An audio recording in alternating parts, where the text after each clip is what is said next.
more calls have been raised to move Bishop Casey's body out of the Galway Cathedral crypt. That's according to a new Amárach poll published in the Daily Mail. The poll, which has found as much as 60% of those aged 55 and over would like to see the bishop's remains removed, is a month after the Galway Diocese issued its last statement on the controversial matter. Anne Sheridan is news editor at the Irish Daily Mail and joins me now. Anne, good morning. Good morning, Pat. How are you? I'm very well. Can you fill us in on the views of people about Bishop Casey's remains being disinterred from Galway Cathedral? I mean, I didn't know that people cared that much. They certainly seem to care. I mean, it's now a month on since the programme aired on RT1. That was Bishop Casey's Buried Secrets, which is still available on the RT player. It's now a month on, and we have had two statements from the Galway Diocese. The debate and the discussion around Bishop Casey's life, how the church handles the allegations against him, and indeed his interment in the crypt of Galway Cathedral in 2017, which is now more than 7 years on, is still a subject of fierce debate and discussion amongst an awful lot of people. What the poll in the Irish Daily Mail today shows is that there is quite a degree of consensus amongst those aged over 55 in particular. So this was a poll conducted by Amárach for the Irish Daily Mail and DMG Media. When you dig down into the figures, it shows that amongst the over 55s, 60% are in favour of disinterment, 20% are not in favour, and 21% say they don't know. Now, overall, the figures are somewhat different. There's 49% in favour, 17% say no, and again, 35% say they don't know. When it comes to this issue, and it's obviously a very delicate, sensitive and complex issue for a lot of people, and it certainly is for the church. What we do see across the poll is that there is a high percentage of people who don't know how they feel about the matter, or they certainly can't answer the question, or maybe they are unfamiliar with the issues at hand.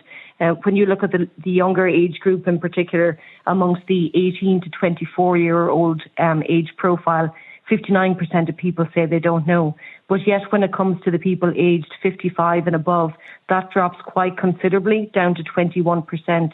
Now, we know that those people who are aged 55 and above currently would have been born in and around 1969, when Bishop Eamonn Casey was appointed Bishop of Kerry. So they would obviously have been extremely young then. They would have just been born, but they would have been aged in their 20s in 1992, when the revelations about his affair with Annie Murphy first broke. In truth, this is not really about Annie Murphy anymore, because in the wake of the scandals that emerged from the church about priests and the abuse of children, minors, a cleric, even a senior cleric like a bishop, having an affair with a mature grown woman, kind of dimmed in terms of its controversial value compared to the scandal of priests abusing children. So it was the subsequent revelations really that have influenced this particular attitude. Yes, absolutely. I mean, what the documentary revealed and what the Irish Mail on Sunday also previously revealed as well is that there were a number of allegations of child sexual abuse made against Bishop Casey during his lifetime. There were 3 allegations within the Limerick Diocese. There was one in Kerry, and there was also one in Galway, which allegedly occurred right up until his time as Bishop of Galway in the 1980s. You then also have a number of adult matters, separate and completely distinct from Annie Murphy. You have a number of consensual relationships with adult women, which the church regarded as an abuse of trust. You also had an unwanted sexual advance to another woman in Limerick as well too. So the more recent controversies centre around the allegations against him, but also in particular how the church handled those allegations, how the Vatican dealt with Bishop Casey, how they certainly tried to keep this quietly below the parapet. He was seemingly buried with a funeral and given the full honours of someone who was at one point regarded as a prince of the church. Now, what we also know is that the Vatican did not want to have anything to do with Bishop Casey's funeral. They were not involved in the decision to inter him in the crypt of Galway Cathedral. So a source of great upset amongst viewers of the documentary, and especially amongst survivors of child sexual abuse. Now, and perhaps all of us in media should have been more alert to the fact that the papal nuncio didn't show up for the interment in Galway Cathedral, which perhaps should have prompted maybe inquiries from us about why not. Absolutely. There was a number of, I won't say glaring signs that he wasn't a bishop or a member of the clergy in good standing, but there was a number of bishops and indeed archbishops in Ireland who didn't attend the funeral. Now, they subsequently, to me and to perhaps other members of the media as well, gave statements to say that they weren't available, that they had prior commitments. But as we have seen in the case of other bishops or an archbishop who may have passed away in Ireland, there are potentially up to 3 representatives of the Vatican present at such funerals. In Bishop Casey's case, there was none. Now, I don't want to get into matters too deeply theological, but the whole idea of abhorring the sin but loving the sinner, this is a kind of a mantra that the Church uses from time to time in terms of all sorts of things that they found unacceptable or against the rules.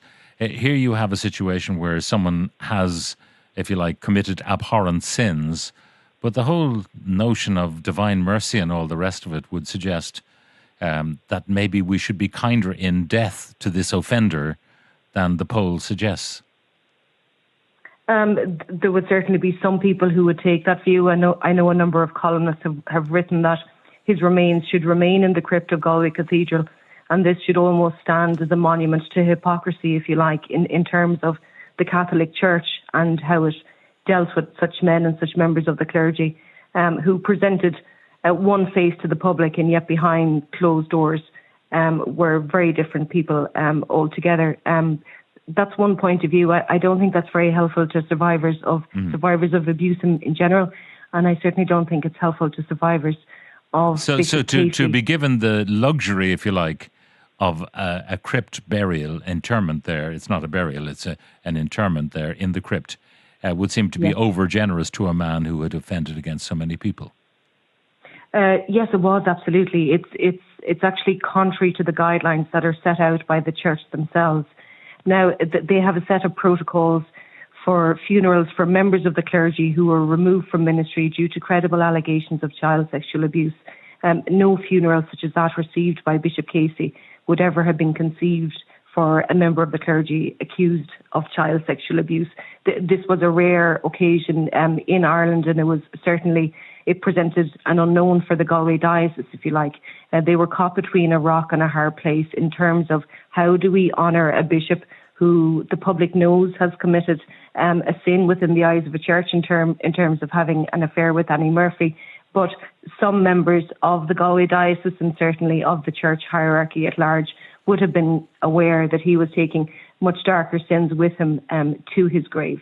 And church protocol state that a funeral for someone who has been accused, that it isn't as lavish, it's not regarded as pompous, that it must be much quieter, dignified, and it must be very attuned to the sensitivities of the survivors and any victims who have been affected by this person.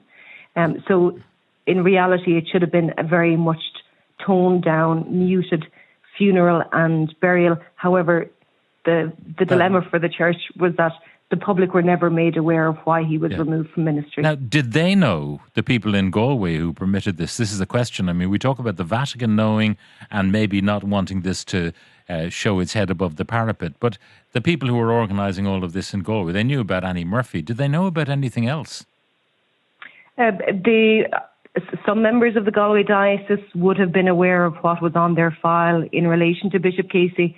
They would have repeatedly answered questions from myself and from members in RTE in relation to allegations that were against him on file. Now, for quite a long period of time, Galway diocese always maintained that they only had one complaint of alleged child sexual abuse on file in relation to Bishop Casey.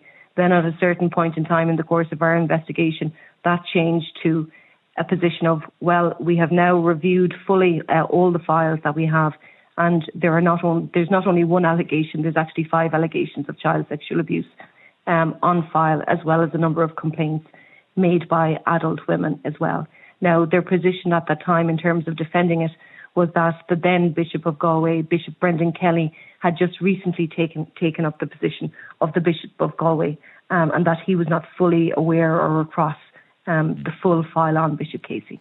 So what is the latest holding statement? They said it was a complex matter. I'm just doing this from memory, and they would not make a decision just yet. I mean, were they hoping that the fuss would die down, and this poll will certainly reignite the fuss? Were they hoping it would all die down and it wouldn't become a non-issue, and maybe under cover of darkness sometime they would remove him to a different place of interment? That is potentially the case. I mean, I don't think the church rushes into any such decisions lightly or quickly. The last statement that the Galway Diocese issued was on July the 29th. That's a full month on tomorrow. They said at that point in time that they needed time and space to reflect on these decisions, and for also to allow consultation to develop. They said at that time that consultation had already begun.